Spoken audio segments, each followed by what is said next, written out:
Hello, my name is Ian. Welcome back to my hobby YouTube channel in brief book and film reviews. So today I'd like to give you a review of a phenomenal book that I've just finished up reading there. I've had this book for quite a long while. Never got around to reading it because I have mountains of books that I wanted to read beforehand. I haven't been doing much reading of late, like I said before in previous videos and that, but I really wanted to get into this because it was very intriguing and that, and I kind of have like an interest in Chinese culture, Chinese films and stuff and that, and I really wanted to read this and that. It's a view from a lady who is a kind of like broadcast and journalist and that, who tells stories and tales about Chinese women. So this book is called The Good Women of China, Hidden Voices. This book was written by Xue Xinran. I hope I have that pronounced correctly. See if you're watching, how did I pronounce your name correctly? But yeah, so I wanted to come online and give this a review because it's a phenomenal book. It really is, and it definitely deserved a review. So just on the front, and I'll just read it. It says, "Unforgettable, the times, extraordinary, Jon Snow." I think Jon Snow was from Channel 4. Channel 4. Demands attention, The Observer. So this book was released in 2002, so that's 21 years ago. I tried to get in contact via Twitter to Zizi Ran, and she doesn't seem to have an account there. So I just wanted to hear more information based upon the writing of it and stuff and that. So this, like I said, it's this was published in 2002. The publishers are Vintage. The genre is biography, and the pages are 226 plus the epilogue, and the acknowledgements at the end as well, so 2 or 3 pages long. The contents is based upon 15 stories about Chinese women. Okay, so basically Chinese women, their tales, their stories based upon Chinese Revolution and the country during and after revolutions and stuff and that, up I think up until about 1997 and that. So the author herself, she was born in Beijing in 1958, and she emigrated to move to England in 1997.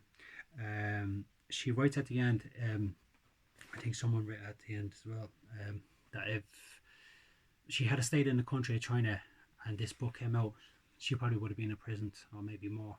She went through a lot of turmoil in her own life as a child and stuff and that, which she puts down within the book. So some of the stories, she dedicated this book to every Chinese woman and her son Pan Pan, and some of the stories were very so sad, and that reading them and that it really was and stuff. Now, there's not to say like China is not an exception, right? All of what was put in here from a story would happen in other countries also as well. So China is not an exception. So we can't stereotype any country just based upon this book, because we know that these stories, I know anyway myself, that these stories happen in different countries as well, so they're no exception. But to hear the stories from a Chinese woman, and what I admire the most about Aziz is her profound understanding of the human psychology. So basically she was a broadcaster, presenter. She'd have a show on each night, songs I think Voices of the Night Breeze or something like that, and she was on air for 9 years before I think she left the country eventually. And she used to get people, a Chinese woman, phone in telling about their life, their ideas and stuff and that, and how they felt, within their life and stuff and that, and telling stories about what happened to them and stuff as well. Some of the stories I found very, very touching, and that some of them were very notable, and she really, her strength was to get an understanding of, for us to get an understanding of the different type of mentality within Chinese people and the country, and the culture also as well, and that, the girl who kept a fly, as a pet was so sad. Like that was that started on page 9. She just starts off in the prologue. um, my journey towards the stories of Chinese women.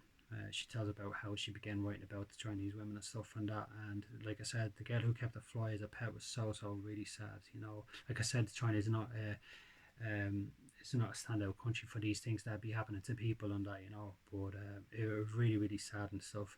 The scavenger woman was very interesting. The mothers who enjoyed an earthquake, so sad, that one. The woman who waited for 45 years, oh man, that story was unbelievable and that, you know.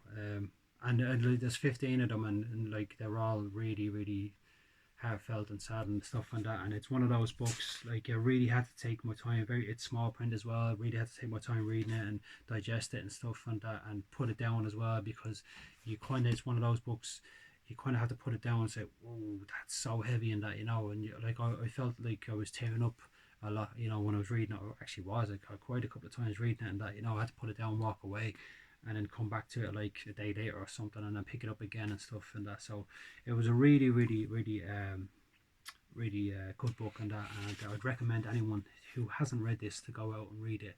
I actually seen online and that a couple of people who had read this book and that, and what they thought about it, and it's very good. And the comments and the feedback was very positive and that, you know. So I'm recommending this book to you guys to read. Like I said, it's 229 pages long, small print, but it's a really excellent read. The Good Women of China. And that is that for another week. So I hope everyone's doing very well. Oh, if anybody would like for me to send on this book, again, send me your details and I shall send it to you in the post, free of charge, of course. And yeah, that's it. So for anyone viewing this channel for the first time, a very warm welcome on that. And I hope to you can leave comments and stuff and get some feedback. If anyone would like to recommend me a book to read, please do. And that's it for this week. And I hope everyone's staying positive, staying blessed, and has a really good week this week. And that it's Monday today, and that. So that's it. Shall see you in the next episode. Thank you. Take care.